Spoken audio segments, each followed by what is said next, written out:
Qala al-musannifu rahimahullah, Imam Muhyiddin Abu Zakaria Yahya bin Syaraf An-Nawawi berkata dalam kitab Riyadhus Shalihin min kalami Sayyidil Mursalin bisanadihi, dengan sanadnya, an Abi Abdillah, nama kunyahnya, panggilannya Abu Abdillah, wa yuqalu Abu Abdurrahman.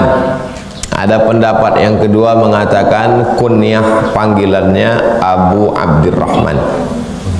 Dianjurkan memanggil orang dengan panggilan anak pertama. Kalau nama anak pertamanya Abdullah, Abu Abdillah. Kalau nama anak pertamanya Hasan, Abul Hasan atau Abul Husain. Memanggil orang dengan kata Abu itu namanya kunyah. Kunyah, bukan kunyah. Kunyah. Abu Abdillah. Ada pendapat kedua mengatakan Abu Abdurrahman. Nama dia Thauban. Thauban, Maula Rasulillah. Dia dulu budak hamba sahaya Rasulullah sallallahu alaihi wasallam. Jadi Nabi itu punya beberapa orang hamba sahaya. Di antaranya namanya Thauban. Nabi sebelum meninggal membebaskan semua budak hamba sahayanya. Kalian tak lagi jadi budakku, sekarang kalian bebas semuanya. Sebelum meninggal. Termasuklah Thauban ini budak hamba sahaya yang dibebaskan Nabi sallallahu alaihi wasallam. Qala, Thauban ini berkata, sami'tu Rasulullah sallallahu alaihi wasallam yaqul, aku mendengar Nabi Muhammad sallallahu alaihi wasallam bersabda. Apa kata Nabi? Alaika, nasihat ini ditujukan untuk Thauban. Alaika, hendaklah engkau wahai Thauban, bikathratis sujud, banyak-banyak sujud. Hendaklah engkau banyak-banyak sujud Thauban. Fa innaka, karena sesungguhnya engkau wahai Thauban, lan tasjuda lillahi sajadatan, sujud engkau sekali sujud, sekali kau tempelkan keningmu ke lantai, illa rafa'akallahu biha darajatan, maka Allah mengangkat derajatmu. Sekali sujud naik derajat, sekali sujud naik derajat, sekali sujud naik derajat. Siapa yang mau tinggi derajatnya, maka perbanyaklah sujud. Apakah hanya sekedar itu balasan Allah? Tidak, ada satu lagi. Wa hatta anka biha khati'atan, dihapuskan Allah dosamu. Sekali sujud hilang dosa, sekali sujud hilang dosa. Maka kalau kita hitung dah berapa kali kita sujud tadi. Masuk tahiyatul masjid, rakaat pertama 2 kali sujud, rakaat kedua 2 kali sujud. Qabliyah subuh, rakaat pertama 2 kali sujud, rakaat kedua 2 kali sujud, 8. Subuh, rakaat pertama 2 kali sujud, rakaat kedua 2 kali sujud, 12. Nanti sholat sunat isyraq, rakaat pertama 2 kali sujud, rakaat kedua 2 kali sujud, 16 kali sujud. Sudah banyak. Bagaimana kalau kita bandingkan dengan Imam Sajjad? Orang yang sujud bahasa Arabnya sajid. Kalau banyak sujudnya namanya sajjad. Sajjad artinya banyak sujud. Kalau sajadah tempat sujud. Sajjad, Imam Sajjad, imam paling banyak sujud. Namanya Ali. Nama ayahnya Husain, nama atuknya Ali. Ali bin Husain bin Ali. Dipanggil dengan Imam As-Sajjad saking banyaknya sujud. Ali bin Husain bin Ali As-Sajjad. Dipanggil juga dengan Zainal Abidin, Zainal perhiasan. abidin, ahli ibadah. Semua ahli ibadah itu adalah perhiasannya. Dalam biografinya yang ditulis oleh Imam Az-Zahabi, nama kitabnya Syiar A'lam An-Nubala, Imam Sajjad ini dipanggil Sajjad karena satu harinya 1000 kali sujud. Jadi yang kita hitung 16 kali itu, ya itu baru upil dia aja itu. Memang kalau kita bandingkan sama kawan kita yang belum ada sujud sampai jam 5:30 ini, udah banyak kali itu memang. Makanya jangan membandingkan amal kita sama orang yang tak pernah sujud. Jadi Pak Ustadz, sholat ini ada orang sujudnya tak banyak, tegaknya lama. Sholat dia cuma 2 rakaat. Kau tadi malam tahajud kok? Aku cuma 2 rakaat. Rakaat pertama surat Al-Baqarah, rakaat kedua surat Ali Imran. Dia tidak banyak ngambil sujud. Yang dilamakannya tegaknya. Tapi ada orang tegaknya tak lama. Itulah sahabat Nabi. Sujudnya yang banyak. Ayatnya kul huwallah saja. Dalam hadis riwayat Imam Ahmad bin Hanbal, nama kitabnya Musnad Ahmad bin Hanbal. Ya Rasulullah, ada si fulan solatnya dari mulai isya sampai subuh ayatnya kul huwallah saja. Kata Nabi, innaha la ta'dilu sulusal Quran. Satu kul huwallah itu sama dengan 1/3 Quran. Berarti dia sudah menghatamkan Quran berkali-kali tadi malam. Berarti tegaknya kejap aja. Bismillahirrahmanirrahim. Qul huwallahu ahadunillahus samadu lam yalid wa lam yulad wa lam yakul lahu kufuwan ahad. Ruku, i'tidal, sujud, duduk antar sujud, sujud, tegak lagi. Bismillahirrahmanirrahim. Qul huwallahu ahadunillahus samadu lam yalid wa lam yulad wa lam yakul lahu kufuwan ahad. Ruku, i'tidal, sujud, duduk antar sujud, sujud, tasyahud, salam. Tegak lagi. Dia tegaknya tak terlalu lama. Dia ambil banyak sujudnya. Jadi kalau berdasarkan 2 riwayat itu, pilih 2. Mau tegaknya lama, sikit sujudnya. Mau tegaknya sekejap, banyak sujudnya. Saya Pak Ustadz tegaknya sekejap, sujudnya sikit. Jadilah daripada tak sembahyang sama sekali. Tapi kalau kita mau membandingkan diri kita, bandingkanlah sama orang yang banyak sujud. Dan sujudnya ini lama. Membuat orang lama sujud itu, pertama dibacanya tasbih itu. Subhana rabbiyal a'la wa bihamdihi, subhana rabbiyal a'la wa bihamdihi, subhana rabbiyal a'la wa bihamdihi, subhana rabbiyal a'la wa bihamdihi. Kenapa orang bisa sujudnya sekejap? Karena sujud tasbihnya tak dibaca. Yang membuat orang sujud itu cepat karena tak dibaca. Kalau dibaca pasti lama. Subhana rabbiyal a'la wa bihamdihi, subhana rabbiyal a'la wa bihamdihi, subhana rabbiyal a'la wa bihamdihi. Yang kedua, dia tak bernapas waktu sujud. Padahal menurut ahli medis, dokter, bagus bernapas waktu sujud. Kau tak bernapas waktu sujud tadi? Tidak. Kenapa? Bau kali sajadahnya. Pingsan aku, paksa aku tahan. Bagus bernapas waktu sujud, paru-paru sedang ke bawah, otak kita sedang di bawah, jantung kita di atas. Kalau kita berdiri, jantung kita di bawah, otak kita di atas. Waktu sujud dibalik, otak kita di bawah, jantung kita di atas, mengalir darah tuh ke otak. Jadi secara medis pun sehat. Makanya ulama-ulama dulu sehat karena sujudnya lama. Peredaran darahnya, nafasnya, jantungnya, belum lagi perenungan waktu malamnya.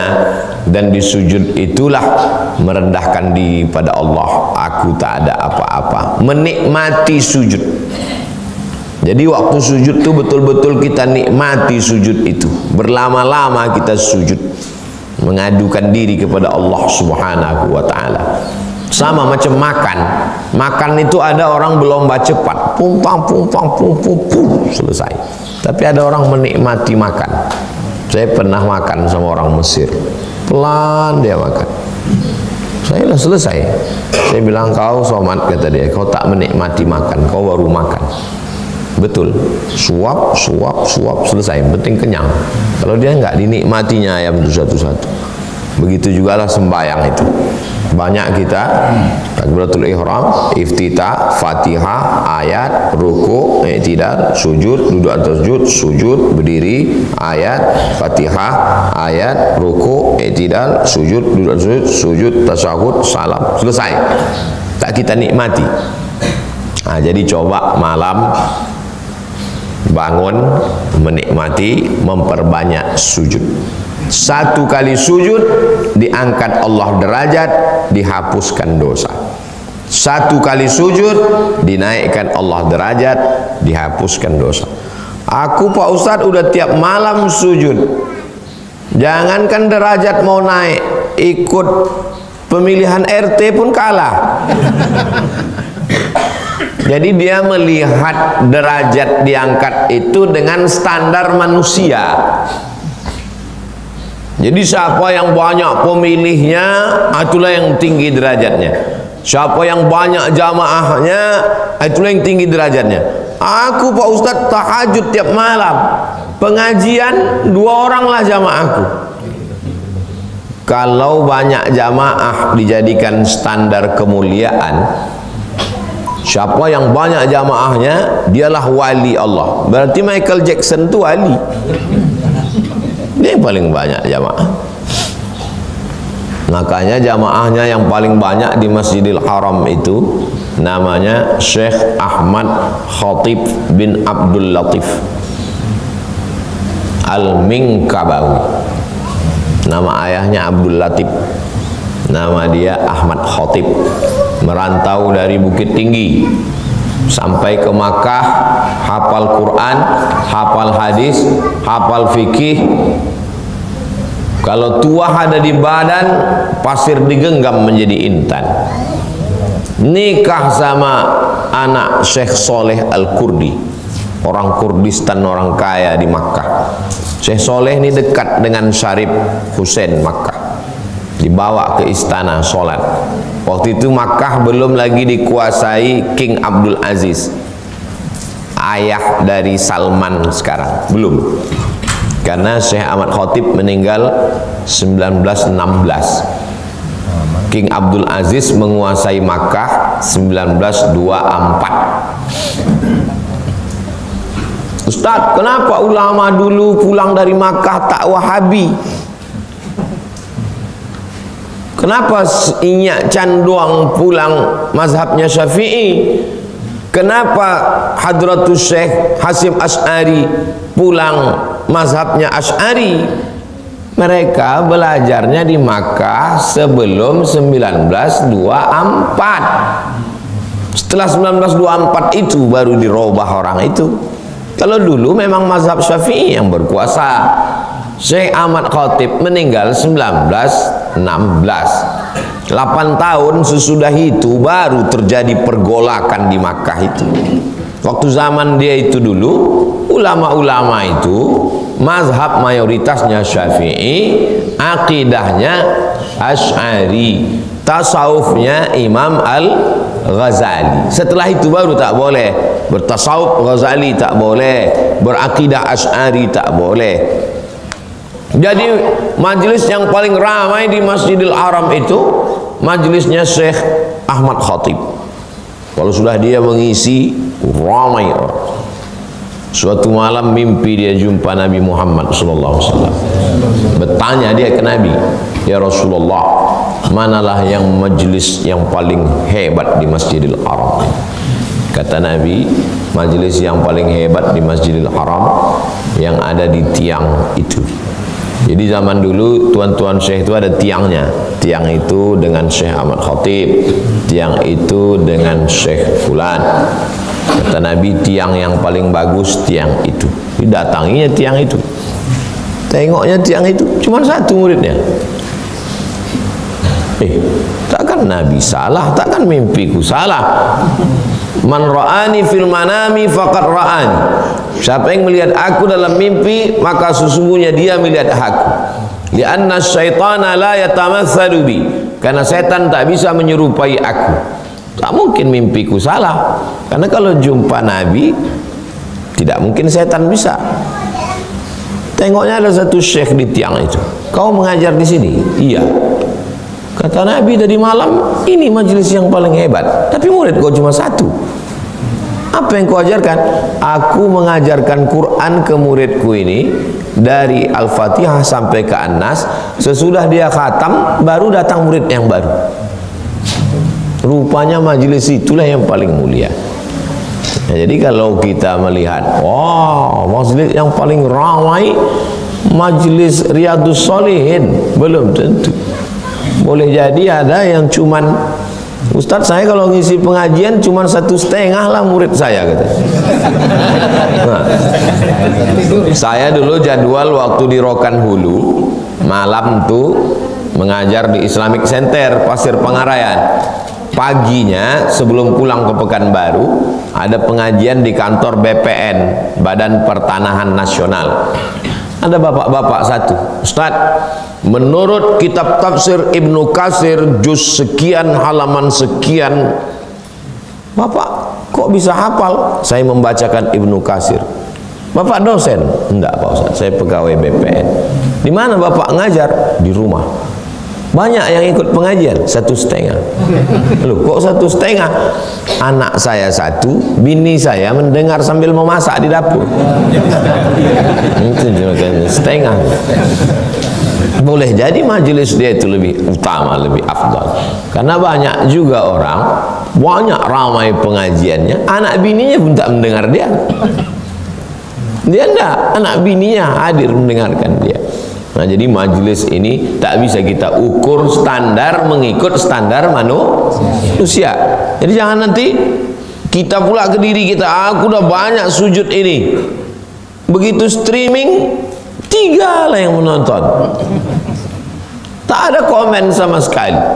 Standar manusia tak bisa dijadikan. Nah, jadi kita serahkan aja masalah kemuliaan ini kepada Allah Subhanahu wa ta'ala. Boleh jadi ramainya orang itu bukan dia sebagai nikmat, tapi istidraj. Akhirnya kita kena penyakit sum'ah, kena penyakit ujub. Sum'ah itu mendengar-dengarkan amal. Ujub itu merasa takjub dengan amal kita sendiri. Yang paling berpotensi kena ujub di antara kita ini semua, saya.